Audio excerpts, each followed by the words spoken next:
Hi friends, இன்றைக்கி வந்து பார்த்திங்கன்னா சூப்பரான ஒரு குருமா ரெசிபி தான் செய்ய போகிறோம். அதுக்கு முன்னாடி நம்ம சேனலில் இப்போ தான் ஃபஸ்ட் டைம் பார்க்குறீங்கன்னா லைக் பண்ணுங்கள், ஷேர் பண்ணுங்கள், கமெண்ட் பண்ணுங்கள், மறக்காமல் சப்ஸ்கிரைப் பண்ணி வச்சுக்கோங்க. அப்போ தான் நான் போடுற வீடியோஸ் உங்களுக்கு கண்டினியூஸாக வரும். ஆகே எப்படி செய்யுதுன்ட்டு பார்க்கலாம்.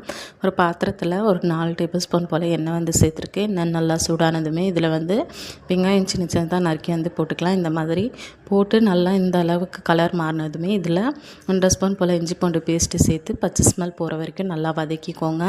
அதுக்கப்புறமா 2 வெங்காயத்தை வந்து மிக்சியில் போட்டு இந்த மாதிரி நான் அரைச்சி வச்சுருக்கேன். அதையும் சேர்த்து நல்லா வதக்கிக்கலாம்.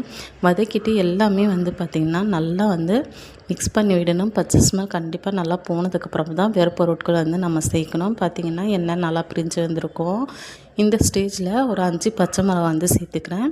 ஒரு சின்ன தக்காளி வந்து கட் பண்ணி சேர்த்துக்கலாம். அது கூடவே வந்து பார்த்திங்கன்னா கொஞ்சமாக வந்து கொத்தமல்லி, அதுக்கப்புறமா புதினா இதையுமே வந்து சேர்த்துக்கோங்க. இது ரெண்டுமே சேர்க்கும்போது நல்லாயிருக்கும், கிரேவி சூப்பராக இருக்கும். இது எல்லாமே சேர்த்துட்டு நல்லா வதக்கி வந்ததுக்கப்புறமா வந்து பார்த்திங்கன்னா நான் இன்றைக்கி 1.5 கிலோ வந்து போல் 1/4 கிலோ போல் வந்து பார்த்திங்கன்னா பீஃப் வந்து எடுத்திருக்கேன். அதை தான் சேர்க்க போகிறேன்.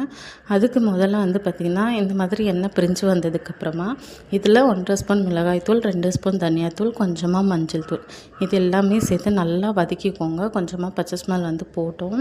எல்லாமே வதக்கி விட்டுட்டு அதுக்கப்புறமா வந்து பார்த்திங்கன்னா இதில் நம்ம கறி வந்து சேர்க்க போகிறோம். நான் இன்றைக்கி வந்து பார்த்திங்கன்னா 1/4 கிலோ போல் வந்து பீஃப் எடுத்திருக்கேன். இது நீங்கள் இதே மெத்தடில் மட்டன், அதுக்கப்புறமா சிக்கன் எல்லாமே செய்யலாம், சூப்பராக இருக்கும். இதை சேர்த்துட்டு நல்லா வதக்கி விட்டுட்டு அதுக்கப்புறமா இதுக்கு தேவையான அளவு உப்பு வந்து சேர்த்துக்கலாம். உப்பும் சேர்த்து நல்லா மிக்ஸ் பண்ணி விட்டுட்டு தேவையான அளவு தண்ணி வந்து சேர்த்துக்கோங்க. தண்ணி சேர்த்து நல்லா கறி வந்து பார்த்திங்கன்னா நல்லா வெந்து வந்ததுக்கப்புறமா மிக்சியில் ஒரு 1/2 மூடி தேங்காய், அதுக்கப்புறமா வந்து பார்த்திங்கன்னா தக்காளி போட்டு அரைச்சி வச்சுருக்கேன். நல்லா கொதித்து வரும்போது இந்த ஸ்டேஜில் வந்து சேர்த்துட்டு தேவையான அளவுக்கு வந்து தண்ணி வந்து சேர்த்துக்கலாம். தண்ணி சேர்த்து நல்லா வந்து கொதித்து கிரேவி வந்து நல்லா திக்காயிட்டு வரும்போது கடைசியாக கொஞ்சமாக கொத்தமல்லி போட்டு இறக்கணுன்னா சூப்பரான குருமா ரெடி. கண்டிப்பாக ட்ரை பண்ணி பாருங்கள். இந்த ரெசிபி பிடிச்சிருந்தால் மறக்காமல் சப்ஸ்கிரைப் பண்ணி வச்சுக்கோங்க. லாங் வீடியோஸும் போடுறோம், ஷார்ட் போட்டிருக்கேன்.